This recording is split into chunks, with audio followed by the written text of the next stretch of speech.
Oh, and it didn't start on its own like a creepy way. 5, 4, 3, 2, 1. Good morning. Good morning, everybody. Actually, today is Tuesday. Why's the coat rack back there? For us. The coat rack never shows. Why? Sorry. Today is Tuesday, once again. Tuesday for us.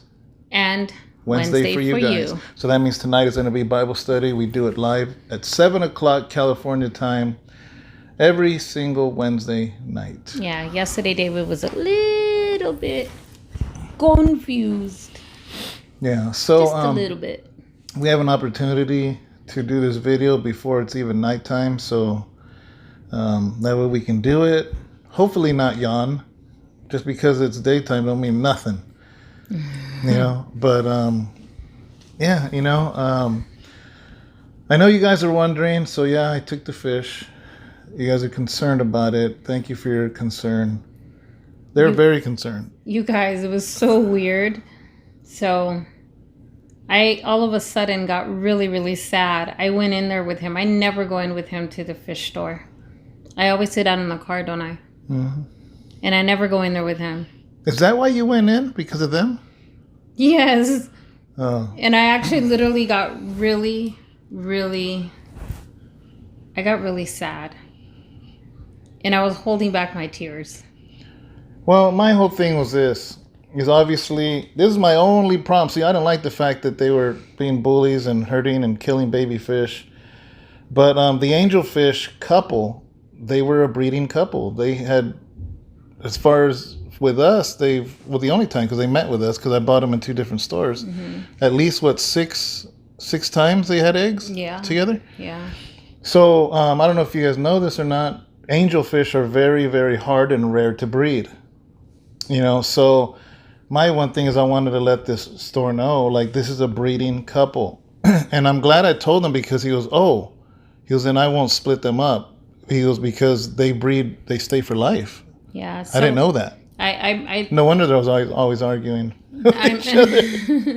I made sure to ask him, and I said, "Are you guys? Does that mean you're gonna sell them together and everything?" And he's like, "Yeah, we're gonna keep them together." So that made me feel really, really good that they're never gonna be apart, you know. And this is a store that is. See, I could have took them to. We have like. Besides Petco and PetSmart, I mean real fish stores. There's 3 in Stockton. There's 3 you're well, there's you're only really 3 involved with. But this one, these guys love the hobby, love the fish, and it makes sense. You can tell by the customers they get. It's the smallest of all the pet stores. Yeah, they're good to their animals. Yeah, so he says, yeah, we're not going to split them up. He goes, it's hard to get a breeding pair of angels. He goes, so if somebody wants a breeding pair, you know what I mean? So they did put them in a 75-gallon tank with other angelfish. And together. And he says they won't sell them separate, which I know that's true because sometimes that's the store I go to all the time and I see it like that. And then the bigger one, it's crazy because the same guy who just received him is the same guy that actually sold him to David when he was a baby. Yeah. And so he remembered him, and and he was like, "It's okay, little guy. It's okay, little guy." He? Yeah, remember when he was like, "I know you're nervous. I know you're nervous." Yeah. He was talking to him and everything, and it just broke my heart. But he put him in a 75-gallon, which is 10 gallons bigger than mine. But all the fish in there, there was about 6 other fish. They were just exactly the same size. There was different type. I know. They put him with the arowana, which is a $250 fish. Wow. And then they put him with some other gouramis. And what is he? He's a little cheap $25 fish? No. No, what is he? No, they're $25 when he was a baby. Oh, okay. So now he's probably going to be much more expensive. Yeah, it's probably like a $65 fish. That's probably what they're going to sell him for? Wow. Probably. So, but, we took and got some store credit and got a couple little fish that I've been wanting. So they didn't even give you what they're going to get for them? No, he told me. He goes, I'll give you the full credit. All the owner allows is $10. $10, yeah. So I'm like, dude, I was gonna drop him off regardless. I said I wasn't gonna take him anywhere but here. That's cool. So But yeah, I ended up getting some smaller fish that I've wanted, but I would have never dared put them in there because these guys would have ate them. Yeah. Well, the big one would have ate them. So yeah, we came back with something. We didn't come back empty-handed. And so anyways, I got 3 of my favorite all-time fish, which are clown loaches. I actually have a painting of a clown loach above the aquarium that I painted in prison because I missed aquariums in prison. I drew 3 aquarium paintings in prison. Did you really? Yes, because I miss fish. So I would literally, I literally, one of them, I think Aaliyah has it. She showed it to me. It's inside the closet. The aquarium one? Which one? I think there was one. I actually, because you know how canvases are kind of rectangular like an aquarium? I painted a canvas to look like a full aquarium with plants and fish, and I posted it on my lockers to make it feel like I had an aquarium in prison. Yeah. So yeah, I am weird, guys. And that's probably what you're thinking right now, but whatever. Anyways, what are you doing for? For my Bible, Your Bible? My little Bible on here. So I know you guys want me to talk 5 hours about aquariums, but I'm not gonna do it, guys. I'm not gonna do it. You're so weird when you do that. Why? Because I'm being prophetic and that's what they want. Oh! Can I tell them about the gallery? Or no, not yet? Nah. You guys don't care about that. You guys heard 6 minutes about aquarium fish. Save it for another day. Okay. So, we wanted to talk about Matthew. Well, not Matthew, the Gospel of Matthew, but talking about Jesus. And it's Matthew 26. 26:36, actually. Matthew 26:36. Okay. And I wonder. 26:36. Mine goes all the way to 38. 36 to 38. You know what? Let's start at Matthew 17. We'll come back to that one. Matthew 17, chapter 17. Matthew 17. Yeah, I want to talk about these 2 instances. Something about Jesus that maybe you noticed, maybe you didn't notice, maybe it never quite jumped out at you. Okay, but it was interesting. 17:1. Okay. So Matthew 17:1, then we're going to go to the Matthew 26. Matthew 17:1 says, "Now after 6 days, Jesus took Peter, James, and John, his brother." Because James and John are brothers. Not James that wrote the book of James. This is a different one. "And led them up on a high mountain by themselves. And he was transfigured before them. His face shone like the sun, and his clothes became as white as the light. And behold, Moses and Elijah appeared to them, talking with them." 1 through 3. Okay. 6 days later, 3 of them saw that glory. Jesus took Peter and the brothers, James and John, and led them up a high mountain. His appearance changed from the inside out right before their eyes. Sunlight poured from his face. His clothes were filled with light. Then they realized that Moses and Elijah were also there in deep conversation with him. Yeah. So we see that Jesus was going to go up to the mountain. He transfigured. In other words, he showed himself in his glory. But he didn't show himself to the 120 so people that followed him. He didn't show himself to the 12 disciples. He showed himself to 3. James, John, and Peter. Okay, now let's jump to Matthew 26. And then we're going to see something. And then we're going to talk about this, why we're jumping to these 2 different passages. 26? Yeah, 26:36. Okay. So just to set the stage here, Jesus had just had the Passover. You know, the famous painting most Mexicans have in their house with the Last Supper. So they just had that, right? And they went out to the garden. Now, verse 26:36 says this. It says, what's funny is we have one. That's why I'm laughing, Yeah. because my mom gave me an old cloth. It's an old cloth, vintage cloth. Of the Last Supper. Of the Last Supper, but it looks like really old and just really old. Vintage. Vintage, yeah. Okay, Matthew 26:36 says, Then Jesus came with them to a place called Gethsemane and said to the disciples, all the 12, he says, sit here while I go and pray over there. Well, actually 11, because Judas had left. Yeah. He says, sit here while I go and pray over there.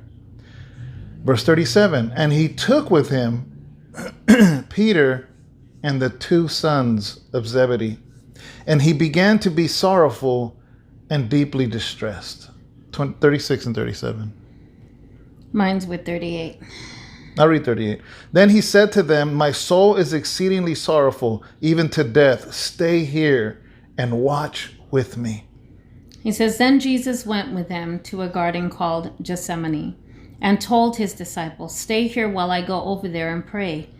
Taking along Peter and the 2 sons of Zebedee, he plunged into an agonizing sorrow. Then he said, this sorrow is crushing my life out. Stay here and keep vigil with me. So Jesus takes all the disciples, and then he takes those 3 and goes a little further into the garden, and then he tells them, I want you to stay here, and I want you to pray. Because this is Jesus' last night. He was about to be arrested. Let's skip down, though, to verse 40. So he goes and he prays. He falls on his face and prays. Then in 40, it says, then he came to the disciples, the 3, and found them sleeping. And he said to Peter, what, could you not watch with me for 1 hour? Verse 40. When he came back to his disciples, he found them sound asleep. He said to Peter, can't you stick it out with me a single hour? Yeah. So now we're going to go down to verse 42.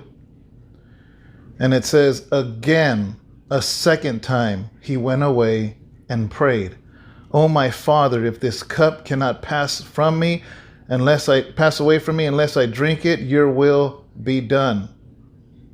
And he came and found them asleep again, for their eyes were heavy. He then left a second time. Again he prayed, my Father, if there is no other way than this, drinking this cup to the dregs, I'm ready. Do it your way. When he came back, he again found them sound asleep. They simply couldn't keep their eyes open. Then verse 44 and 45, he says, so he left them, went away again, prayed the 3rd time, saying the same words. Then he came to his disciples and said to them, are you still sleeping and resting? Behold, the hour is at hand, and the Son of Man is being betrayed into the hands of sinners. Rise, let us be going. See, my betrayer is at hand. This time he let them sleep on. Is that where I'm at, or where am I? 44, 45, 46. They simply couldn't keep their eyes open. This time he let them sleep on and went back a 3rd time to pray, going over the same ground one last time.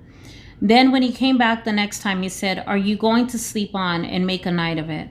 My time is up. The Son of Man is about to be handed over to the hands of sinners. Get up. Let's get going. My betrayer is here. Okay, so we have 2 instances. Yesterday we talked about our thing, and then we talked about the context. This time let's talk about the context, and then we'll talk about how to make that relevant. So we see very clearly in Scripture here that Jesus had a circle of influence, which was the masses.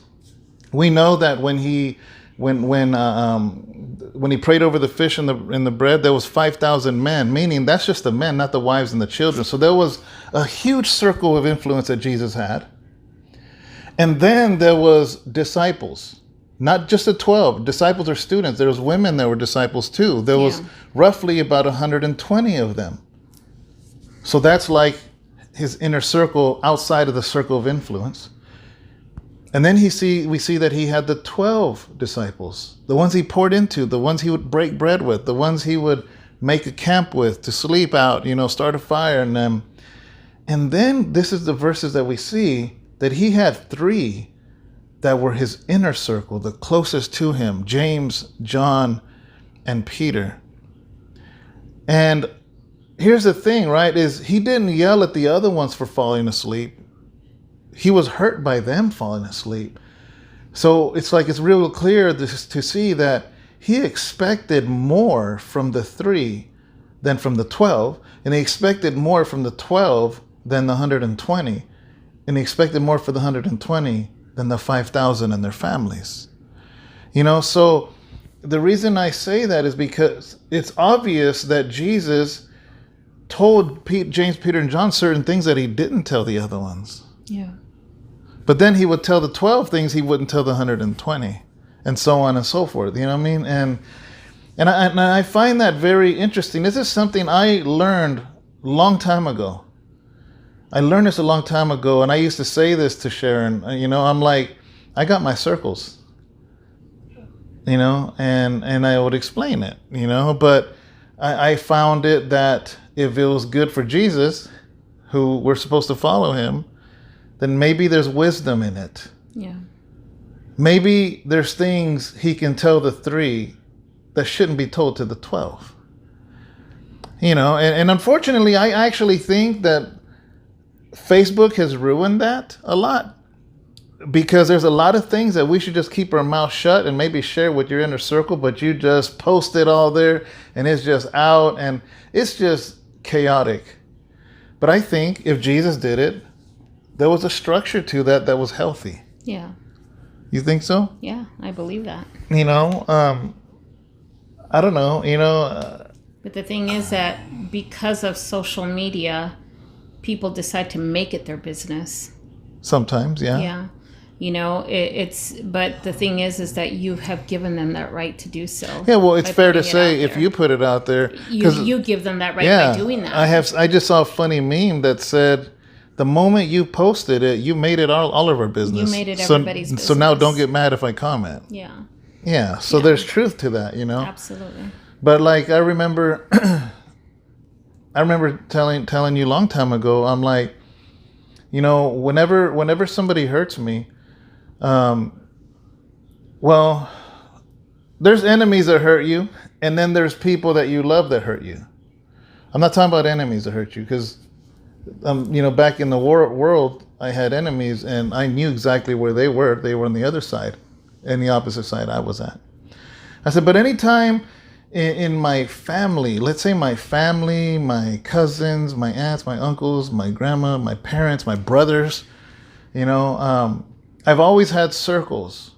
And if somebody hurts me, it's not because they were trying to hurt me, it's because I had them in the wrong circle. You see?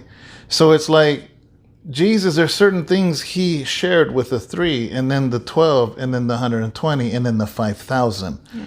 There was not much expectation he had from the 5,000. Yeah. He didn't go and say, all 5,000, I can't believe you're sleeping right now at this time. No, he told the 3 because he had an expectation from them. And I've learned that I've learned from that, especially in ministry, is that I'm like, oh, this person kind of hurt me. Why? They're good people. They love God. They're not actually my enemy. So maybe I just got them in the wrong circle. Yeah. Because it's like, if you're in this circle, that means I have certain expectation of you and you have expectation of me. And if that is messed up, then maybe you belong here, because if you're in this circle, our friendship's going to stay intact.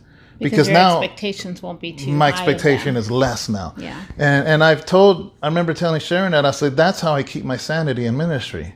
Yeah. That's how I lived. That's how I've survived. That's how I've stayed sane. So it's like, we're talking about that with Jesus. We're like, well, Jesus did that. He modeled that. Yeah. I didn't take that out of thin air. I modeled it after what I saw in scriptures. And it makes sense. Yeah. Yes, it really does. And then you were telling me about the, I don't know if you wanted to mention that thing or not. Oh, yeah. About a clear wall, almost like a window, because I had been talking to, my pastor's wife from back home. She was the pastor's wife for 22 years, and a woman of so much wisdom and everything. And, and she gave me some really, really beautiful advice the other day. And she says, you're going to go through some things. You're going to go through some hard things, And there comes a moment and a point where you need to it's almost like you have this clear wall, like, like a window almost. And you got to learn to be able to look at people through this clear wall. And you have to be on the other end, be able to deal with them with being on your end. So that way you won't get hurt, but at the same time be able to deal with them on their side. And that's why it's important that it's clear. Yes. Because if it's not, then you've isolated yourself. Absolutely. And that's not good. Absolutely. And I really received that because I think that's important, that many of us are able to do that, because when there is the isolation, that's where the enemy comes in, and there comes depression, and there comes, anxiety, and you become overwhelmed with so many things, and then you don't think clearly because you can't see clearly, and your judgment is clouded, and there's just so many things that are clouded because you can't see clearly.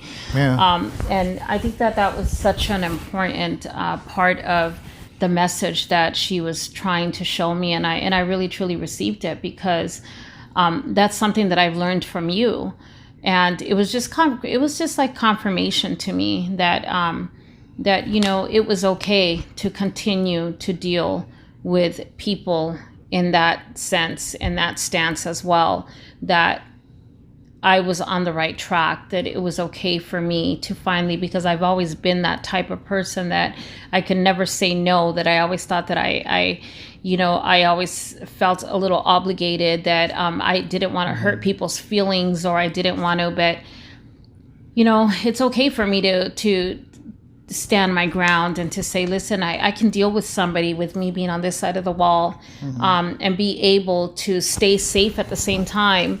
Yeah. But be able to deal with them, with their issue at their level and everything, and be okay. I can deal with that, but not get hurt at the same time, and be able to still have clarity and think with clarity, and still do it with love, and still do it with reasoning, with love, with grace, and with mercy, with everything that God has given me, and be able to do that, and to think clearly, and to see clearly.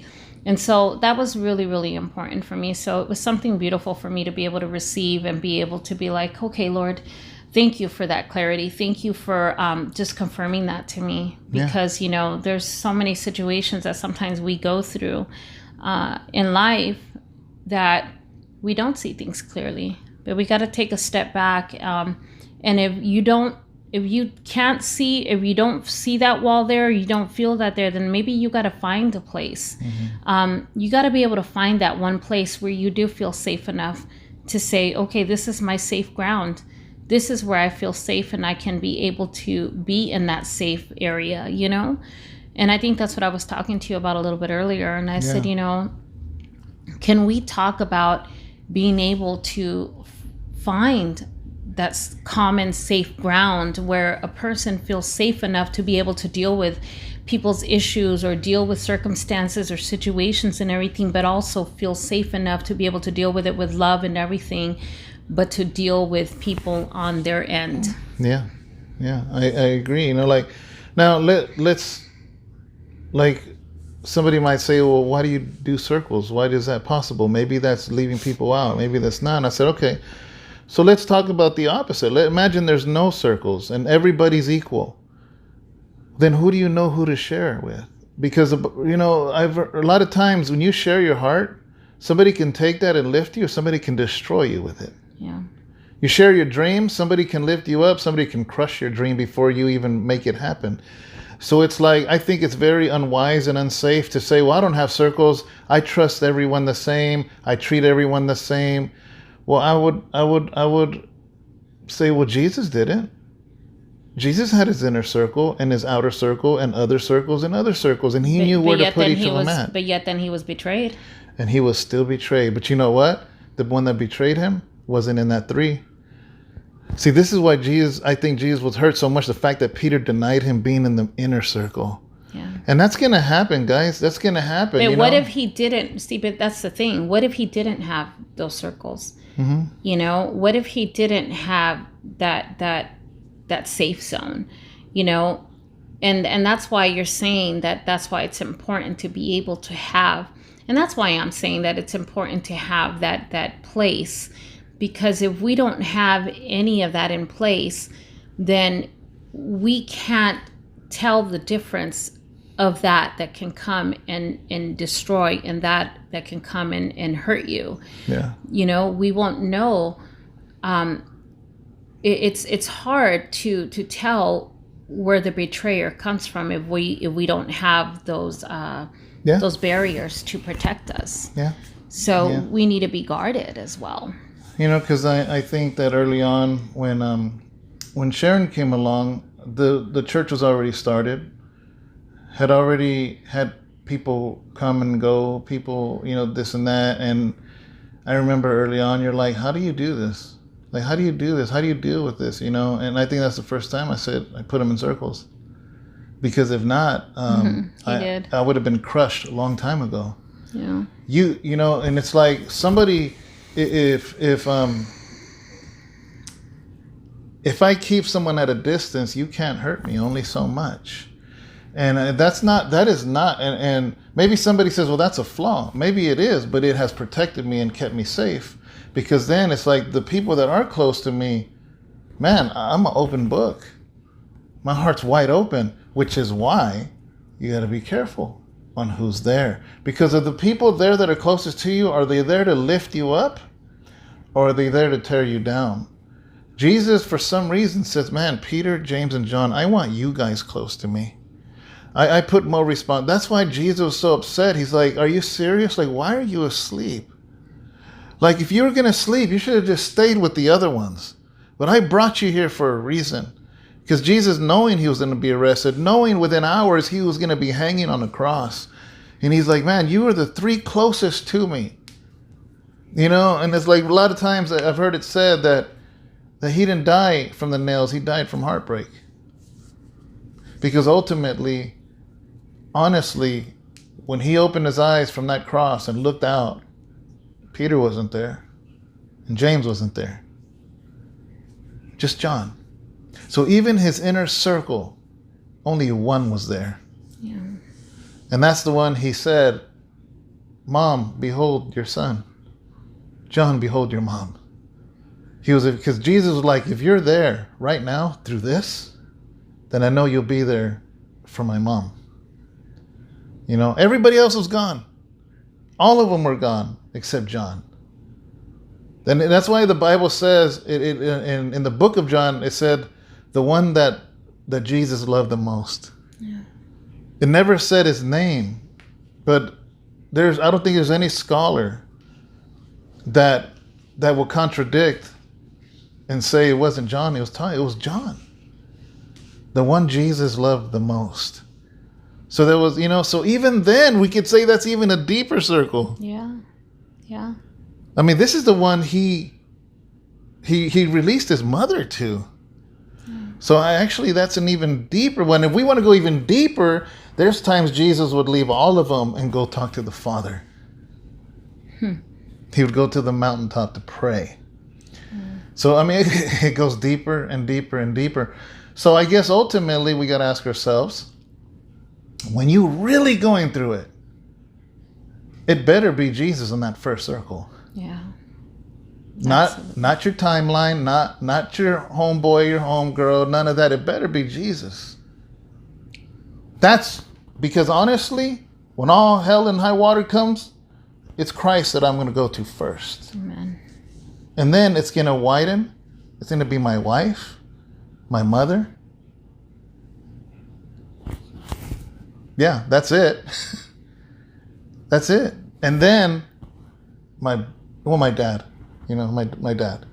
And then my brothers, my brothers, my biological brothers. So I mean, it just gets wider and wider and wider. It's like, but there's things I will share with my mom that I won't even share with my brothers. That's just the way it is, guys.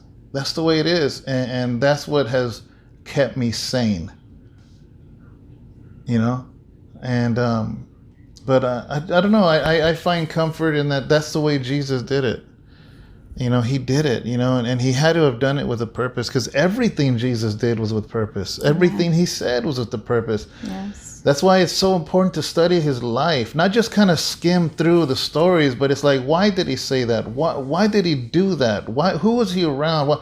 it's important to ask those questions. Well, I think it's important because he also says the words, follow me. And I think it's because he wanted to exemplify something that we can follow. And he simplified it so to the point that we can actually follow his lead, you know? It was so simple for us to follow. And he made it so that we can follow him. Well, another part that we kind of didn't talk about a lot, but you mentioned, is finding that place. Yeah. Okay, we didn't talk about that. And then, so I want to bring it to that now, is that Jesus would separate himself. Yeah. You know, I have, through this whole pandemic, I have not ridden my bike. When I do ride my bike, it brings peace to me. I've said this I think I said it in Sunday sermon. I've said it in other sermons. When you go and buy cologne or perfume, after a while, they all start smelling the same. So they have this like salt shaker with ground coffee in it. Mm-hmm. And you kind of, and it's weird how it, what's it called? Recalibrates or? It recalibrates your senses. Your senses. Or else all the cologne starts smelling the same. It somehow brings it back to zero. And they do that at every time you go and buy cologne or perfume. So for me, when I started riding my bike, which was I think a year or two before I met you, mm-hmm. I started riding, and man, it brought that to me. You know, the craziness of ministry, the craze of everything. It was like all I can hear was the wind. Usually I don't listen to music when I ride. Usually I don't, because I just like to hear that wind and just, I don't know what it does, you know. And so for me, that is my place to just smell that coffee and just balance things out. Mm-hmm. And the second thing that Sharon didn't know about me till recently, but all my life, aquariums have done that for me. You know, like I don't think I ever expressed it to you because I wasn't in a place to have a tank. Yeah. You know, since you've met me, because you met me, I was living in an RV, guys. I was living in an RV, and it's a long story, but all my life, to the point where I'm in prison and I'm painting aquarium fish, like that should say something. Yeah. That should say something, you know, so that was a big part of my life. And I never understood it until I watched that guy. I watch a guy on YouTube called DIY, King of DIY. And he's this Canadian little white dude. And he has, I don't know how many tanks he has, but one time he shared a story and I didn't know he was an ex-con. I didn't know that. Yeah, and he had violent offenses, and he was an ex-con, in and out of jail since a teenager, went to prison. And he says then he got his girlfriend, who's his wife now. She took him to a pet store, and he goes, the craziest thing happened. He goes, the peace, he goes, it finally hit. You know, and then it made sense to me, you know? So it's like, these are my things that balance me out and bring me, you know? And it's funny because Sharon has joked around saying that we'll argue or whatever, and then next thing you know, I'm sitting in front of the aquarium for an hour staring at the fish, right? Yes. Because I'm trying to like balance out here, you know? Yeah. So anyways, what is your place? What do you have? Because here's the thing. A lot of people don't have that place to just recalibrate. Yeah.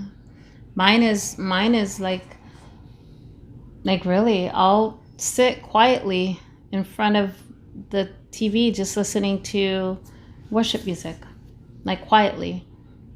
You know, the boys, everybody already knows that if the worship music's on and I'm sitting on the corner away from everything else, all the way on the corner of the couch, they know that I'm just receiving, and I'm just in my own moment, and nobody bothers me.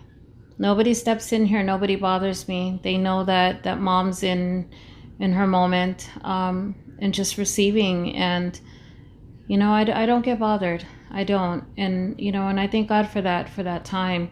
We need to have our time. We need to have that moment, that place where it's just, you know, where it's just you and the Lord, you know. Mm-hmm. You need to have that moment so you can separate yourself. And not just that one little place from in your home either, but sometimes you got to separate from the things of the world too. You got to, you know, it's funny because I was just telling somebody this recently. I said, you know, I've been wanting to separate myself from a lot of things lately, just so that I can just take the time to just draw near. I want to study more. I've been wanting to glean off of. I have a group of women that I have been really wanting to reach out to, and just to talk to and glean from them, and just spend more time with. And sometimes you need to be able to do that, but you gotta make a point to do it, and don't say you're gonna do it, but do it, because from that comes growth, and from growth comes the knowledge, and comes the wisdom, and comes all of that, and you're gonna see the change in you. And you're going to be able to start seeing that foundation grow and grow even more. But I will guarantee you that through growth and all of that, there's going to come trial times. It's not going to be easy. It's not. We've said it so many times before. Mm-hmm. Pains are growth is pain. There's growing pains. When you have resistance in muscle, it hurts. Everything, there's gonna be trials, and you gotta be ready, and you gotta be prepared. But just know that it's a stretching moment, so that you can get to that next level. Yeah, that's good. That's good. So it's like, and here's the thing, right? It's not that I'm replacing cycling or taking care of fish for Jesus. It's actually the place I can think clearest about Jesus. Yeah. It's the vehicle with which I use, whether it's some people go to the gym and they have spiritual moments. Yeah. Or they go for jogs. It's a spiritual moment. Or they go for a drive, or, different things. And recently, before the pandemic, we were the type that when we wanted to go do something, we'd go west. San Francisco, Monterey, Bay Area, city life and this and that. Since the pandemic and it's just crazy lockdown, we haven't been over there. We found ourselves going east, which is toward Lake Tahoe and the mountains and the foothills. And it's weird because this last time we were heading that direction, in the same moment I told her, man, you feel that peace? It's like everything just got left behind. Yeah. So that's another thing we found. We're like, man, that's crazy how we just sense like just this cloud lift, and sometimes you need to find what lifts the clouds in your life. Yeah. And you gotta make the time. You gotta really make the time, not make excuses. You gotta really do it. I told David, a few weeks ago, I said, we have become so busy with ministry, so busy with so many things, that I need us to make time for us to separate ourselves together as a marriage, so that we can grow strong in marriage. Because how can we become an example of marriage to you guys or to anybody if we can't even spend that quality time and grow and communicate and do what we need to do too? Because we've been talking, it's so funny because we've been talking about even doing a simple little dinner date in a parking lot, in a parked car. But that moment is so special, it's so important, and I told him, I don't care if I have to leave straight after work. If we have to leave on a Friday and go somewhere and spend the night somewhere till Saturday morning, I don't care if that's what we need to do, then that's what we need to do. Once a month, then that's what we need to do, because it has been too long that we have not been able to spend time and even just communicate and talk, because it's constantly ministry. But we need to, build on marriage and build each other up as well, because this is so important. That's something that needs to be done also. Mm-hmm. And so you need to be able to take that time. So don't make any excuses. Take the time, make the time. Make the time to separate time for God. Make the time to separate for your spouse. Make the time to separate for your children. Make the time to do what you need to do for yourself. You have to make the time. I know that we have 24 hours a day, but you know what? Here's the thing. If we organize our life and if we have balance and if we make the time, you can do it. You can get it done. It's actually just strategizing and really making the time. Yeah. You can definitely get it done. I promise you, because a lot of people ask us, how do you guys get so much done? But the thing is, we do. We do, because we're constantly balancing things out and we're making time here, we're making time there, but we get it done. And it may be a little bit hectic at times. Yes, it is. But the thing is that we're getting it done. And I praise God for that, because we are starting to learn that balance, and it's so important. Yeah. I was, this is my second day writing again. That's why I bring it up. and I was talking to Brother Tony AOG. He comes to our church. He used to be a rapper with me in Darkroom back in the day, and him and his wife are part of our church. And I was talking to him, and I said, this whole pandemic threw me off. Every year, like as soon as spring comes, we have rides all the time, group rides, myself riding, us riding as a couple, just constantly riding. I said, this thing threw me off. It's not an excuse, because nothing said we couldn't exercise, but it got crazy. And I told them, I said, here's the thing, I said, is that it's a cop-out to say, well, I'm too busy, I don't have time, because honestly, we all make time for what's most important for us. That's what it comes down to. I told them before, it was like, I don't care what I had to do that day. The morning ride was something that I was going to do before I started the day. That's just what I did. I said, I'm going to do it. So last 2 days I've been doing that, because by me doing that, it brings peace. And then that way I can be that peaceful person. And then we can be together and do things. You know what I mean? So it just, one affects the other, and I know the world is crazy, and I want to use, since we saw Brother Joaquin yesterday, okay, and there's something he always said. Me and him used to go speak at the probation department once a month for like 2 years. We did this. And he always uses examples, so I'm giving him all the credit for this, Brother Joaquin. But he would end his speech to people that just got out of prison. He would say this. There was a father with this kid, and his son was always bored. Dad, what can I do now? Why don't you go, pick up the trash, do this, and constantly. So he's like, Dad, I'm bored. So he gets a magazine, sees a picture of the earth, rips the page out, and tears it into pieces. And he goes, here, now put that together. He goes, for sure, this kid's gonna, now you're gonna be bored. Now he's gonna have something to do. Kid comes back 5 minutes later. I'm done, Dad. And he's like, what?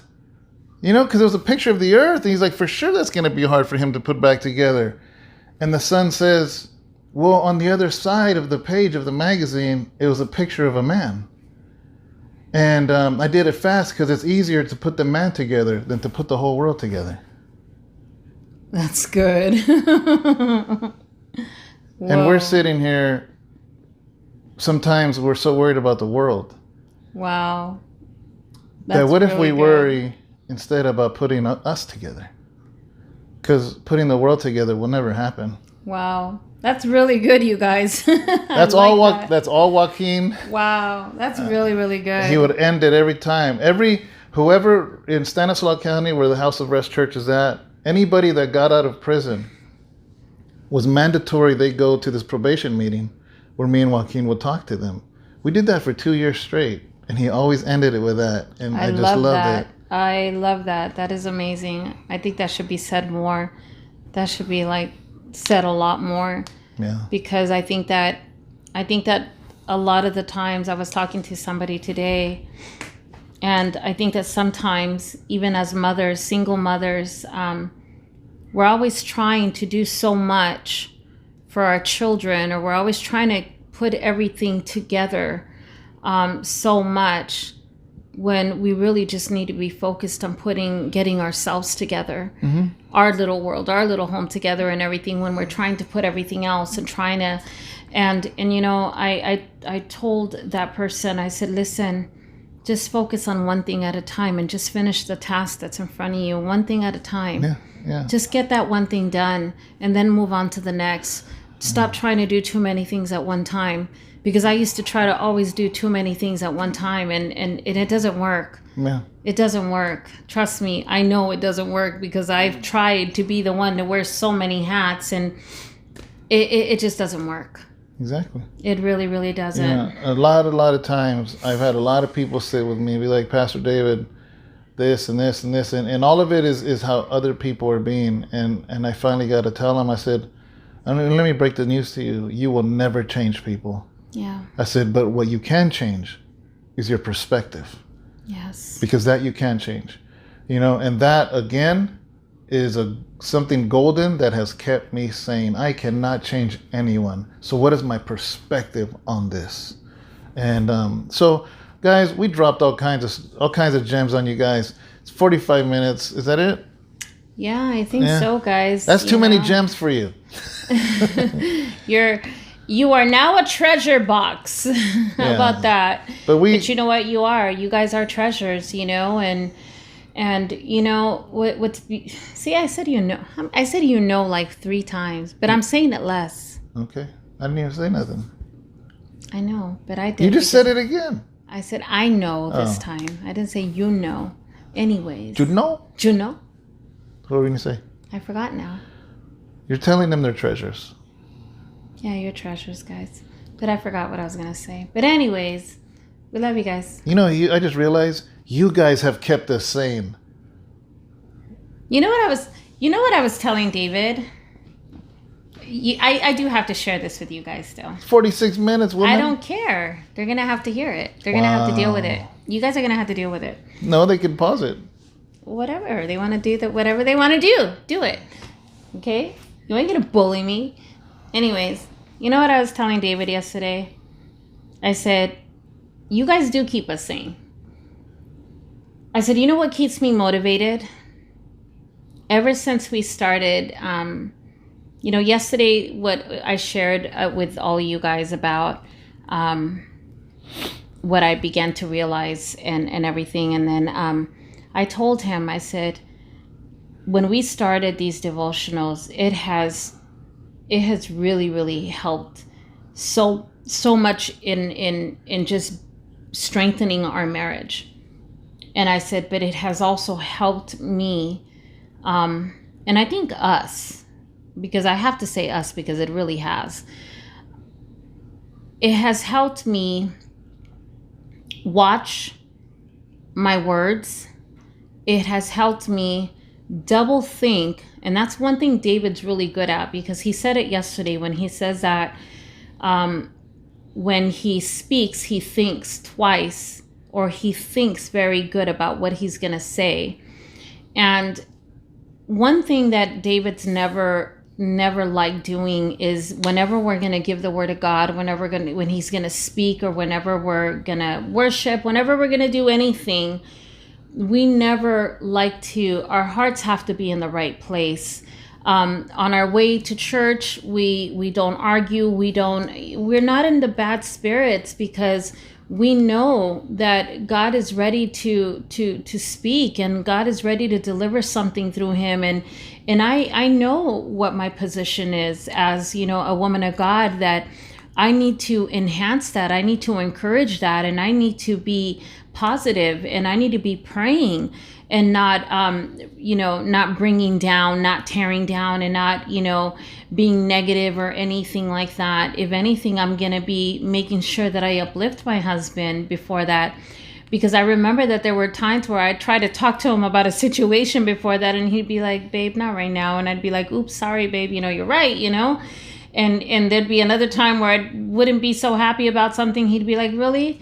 Like, really? And I'd be like, oh my God, I forgot, but I had to learn. It was something that had to be learned, because I wasn't used that I was going to be married to a pastor. I wasn't used to that.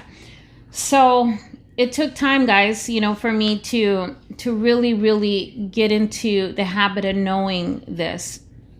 So, yesterday I told him, I said, it prepares my heart every time and every day, because what I don't want is for us to be in any bad spirit in any way towards one another, or to be in a bad mood with one another when we're gonna share with you guys, because I see the comments that we receive, and I see the words and the encouragement that is given.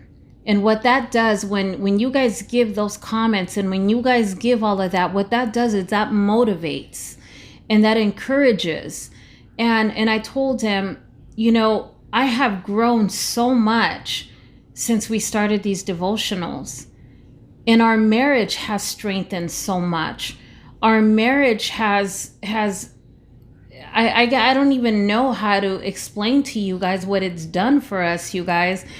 Like our relationship, everything, the communication has been so different, because I feel like it says iron sharpens iron, and I feel like that's where we're at, because we encourage one another so that we can be stronger, so that we can encourage you guys, because in turn you guys encourage us, and it just goes back and forth.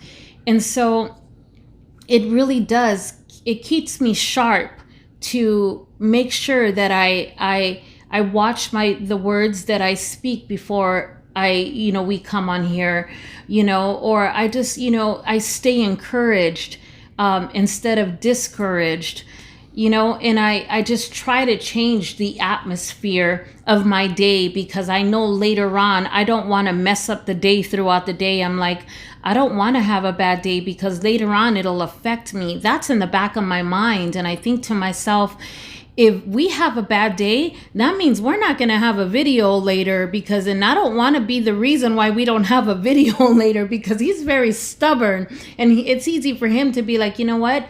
We can't do a video like this. I don't want that to happen, and I don't want to have that effect. So, I make wiser choices, and I think we both do in that sense. Yeah, because I told her a long time ago, I was like, I'm not going to be fake on a devotional. Yeah. I'm not going to have an argument with you and then turn the camera on and be all 5, 4, 3, 2, 1 and be joking. I said, I'm not fake. Yeah. I'm not fake. I'm not going to do that, And same thing with preaching, same thing with everything, what you see is what you're going to get. So, yeah, it is what it is. Yeah, guys. So, I'm being straight up honest with you guys that it has really helped us grow together. And that's not the reasons why we missed all the other times, because a lot of times I have been tired, but there has been like maybe once or twice that we've actually missed because of discouragement. Yeah, I'm just like, I'm not going to do a video because I'm not going to. Because I'm not going to be fake. I'm not going to act. I'm not an actor. Well, I've acted in movies, but I'm not. So, all right, guys, this is like 53 minutes already. Yeah, but y'all are good with it. So we love you guys. Have a good day. And just stay encouraged, and we encourage one another. And see you tonight for Bible study, 7 o'clock. Yeah. You guys haven't had any questions lately, so hopefully you guys will have some questions today. All righty. Bye. Bye.